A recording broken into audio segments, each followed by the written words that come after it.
నమస్తే. శ్రీ గురుభ్యో నమః. శ్రీమాత్రే నమః.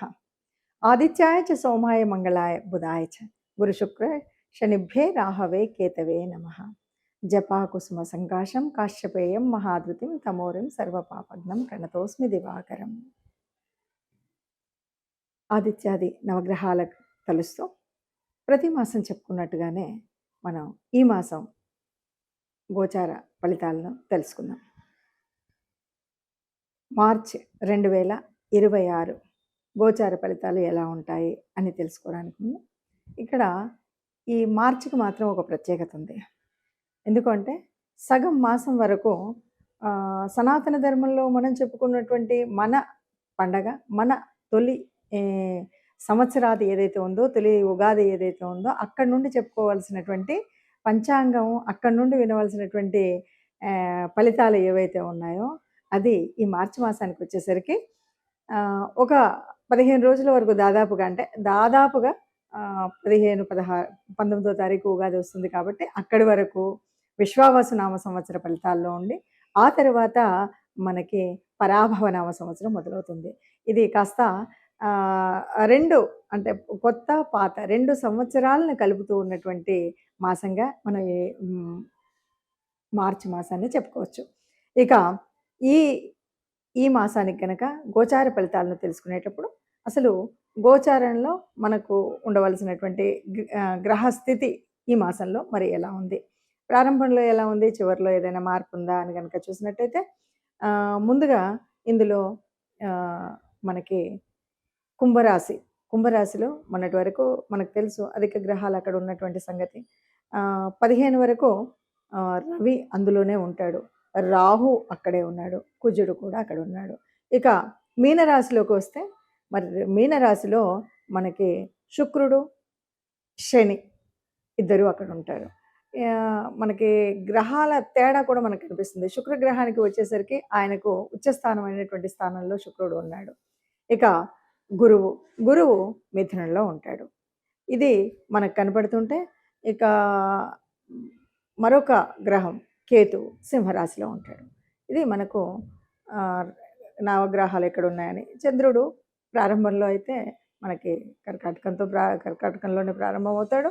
సరే, మరి ఈ రకంగా ఉన్నటువంటి గ్రహాలు ఇలా ఉన్నప్పుడు మరి ఒక్కొక్క అంటే 12 రాశుల వారికి గోచార ఫలితం ఎలా ఉంటుంది, ఈ గోచార ఫలితం వల్ల ఈ నెల రోజులు, ఈ మాసం అంతా కూడా మనం చేసుకోవాల్సినటువంటి జాగ్రత్తలు ఏంటి, పరిహారాలు ఏంటి, లేదా మనం ఉన్నటువంటి అంటే యోగించేటువంటి గ్రహాల యొక్క అనుకూలత ఉన్నప్పుడు మనం ఇంకా అభివృద్ధి కోసం చేయవలసినటువంటి పనులేంటి, ఇలా మనం చూసుకోవడానికి. నిజంగా జాతకంలో చెప్పినట్టు జరుగుతుందా? అసలు జాతకాలు ఇంతమంది చెప్తున్నారు, మరి అందరి జీవితాలు చూస్తే బయట ఇలా ఉన్నాయి అనేవాళ్ళు చాలా ఎక్కువగా ఉన్నారు. నిజానికి జాతకం అంటే జాతకం మనకు తెలుసు కాబట్టి ఈ జాతకంలో జరిగినట్టు ఇలాగే జరుగుతుందని జన్మ జాతకం వల్ల కానీ మీరు గోచార రీత్యా కానీ నిజంగా చెప్పడం అనేటువంటిది అంత సులభమైనటువంటిది కాదు, అది నిజమైనటువంటిది కాదు.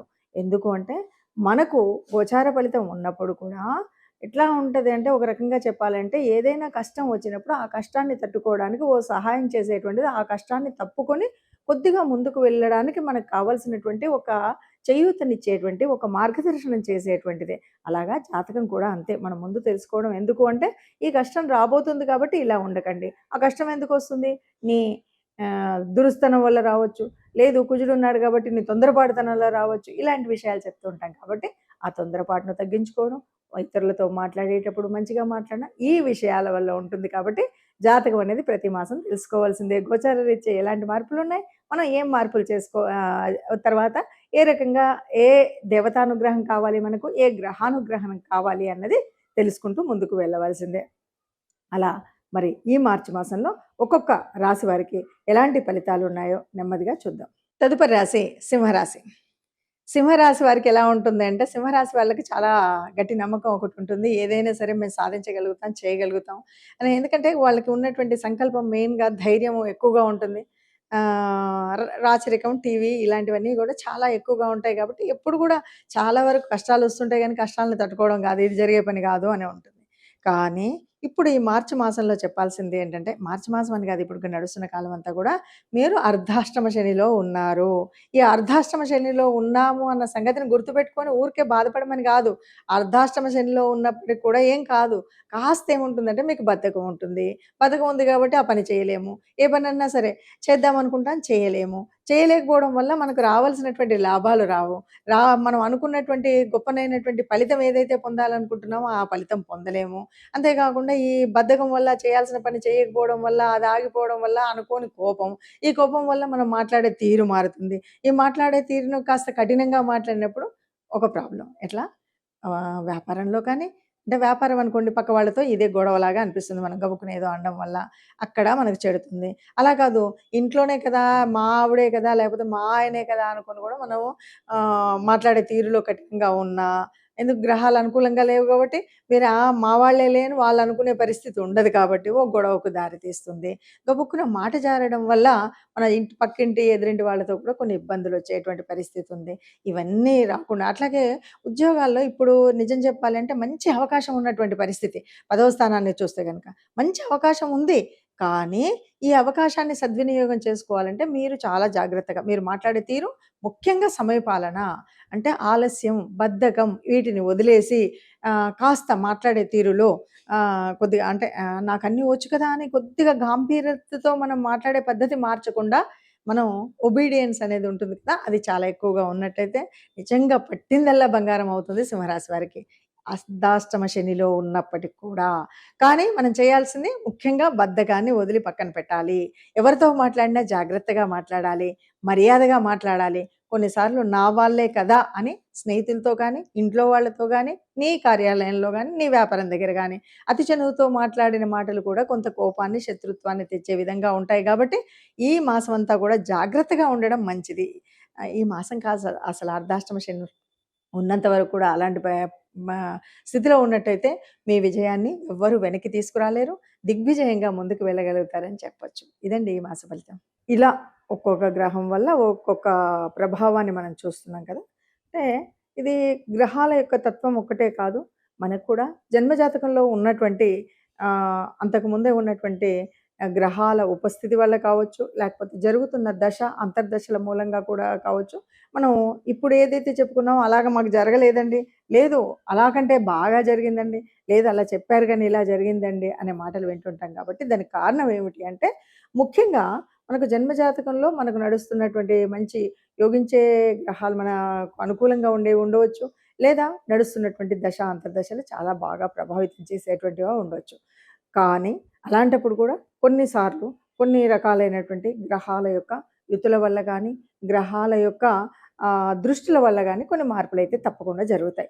ఈ మార్పులు జరిగినప్పుడు మనకు అంతా ఉన్నా కాస్త పట్టించుకున్నప్పుడు తెలియకపోవచ్చేమో కానీ, మన భవిష్యత్తుకు పునాది వేసేటువంటి కొన్ని మంచి నిర్ణయాలు తీసుకునేటప్పుడు ఇది ఉండాలి. కాబట్టి ఇప్పటి వరకు మనం చెప్పుకున్నట్టుగా ఈ పరిస్థితి ఉంది కాబట్టి మరి ఏం చేయాలి? అంటే ఏమీ లేదండి. అసలు మనకు శాస్త్ర ప్రకారంగా కూడా ఓ పద్ధతి ఉంటుంది. ఎప్పుడూ కూడా దేవతానుగ్రహం పొందాలి అంటే ఇష్టదేవత లేదు అంటే కులదేవత. ఈ మీ ఇష్టదేవతను గాని, కులదేవతను గాని ఆరాధించేటువంటి పద్ధతి ఉంటుంది. ఆరాధించే పద్ధతి అంటే ప్రతినిత్యం మనం ప్రతినిత్యం కొంతమందైతే ప్రతి క్షణం కూడా నామస్మరణ చేయడం అనేటువంటిది ఉంటుంది. అది చాలా శుభం. ఎలాంటి అవాంతరాలున్నా, ఎలాంటి కష్టాలున్నా అవి చక్కగా విడిపోతూనే ఉంటాయి. అలా కాకుండా కొన్నిసార్లు సరే మన పనులు ఒత్తిళ్ళ వల్ల గానీ, సమయానుకూలంగా మనం చేయడం, ఏదో దీపం పెడతాం, వెళ్ళిపోతాం అన్నప్పుడు కులదేవతను, ఇష్టదేవతను ఆరాధించేటువంటి విషయంలో చాలా వరకు పెద్దలు చెప్పినటువంటి మాట, అందరికీ సమ్మతమైనటువంటి మాట ఏంటంటే, మనం ఇష్టదేవత ఆరాధన గాని, కులదేవత ఆరాధన గాని మనకు సనాతన ధర్మంలో చెప్పినట్టుగా ఒక 3 నెలలకొకసారి మనం ఆరాధన చేయడం. అంటే ఆరాధన చేయడం అంటే ఇంట్లో ప్రత్యేక పూజ చేయడం. మనం నలుగురిని పిలుసుకొని, లేదు ఒక హోమము ఇలాంటివి ఏదైనా సరే మనం, లేదు ఆ పేరు మీద దానం, ధర్మం చేయడం అనేటువంటిది ఒక పద్ధతి. ఇది గనక చేసినట్టయితే ఎంత క్లిష్టతరమైనటువంటి, కష్టతరమైనటువంటి గ్రహ సంచారం ఉన్నప్పటికి కూడా ఏ కష్టం కలగకుండా ఉంటుంది.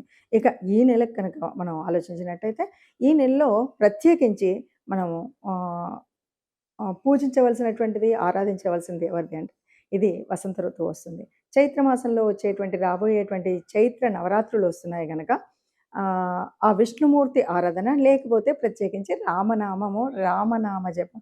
ఉట్టి శ్రీరామ రామ రామేతి అని అనుకుంటే చాలు. ఏ కష్టం ఉన్నా, ఎక్కడికి వెళ్ళాలన్నా, మనం ముఖ్యంగా ముఖ్యమైన పనులు ఏవైనా చేయాలి అనుకుని వాటిని ప్రారంభించాలి, నాకు బాలేదు అనుకున్న వారు ఎవరైనా సరే మీరు ఆపదామపహర్తారం దాతారాం సర్వసంపదాం లోకాభిరామం శ్రీరామం భూయో భూయో నమామ్యం అని దండం పెట్టుకొని ప్రారంభం చేయండి. ఎలాంటి విఘ్నాలు లేకుండా ఉంటాయి. అందరూ ఆనందంగా ఈ నెలను కూడా మనం గడపొచ్చు అని చెప్పొచ్చండి. నమస్తే.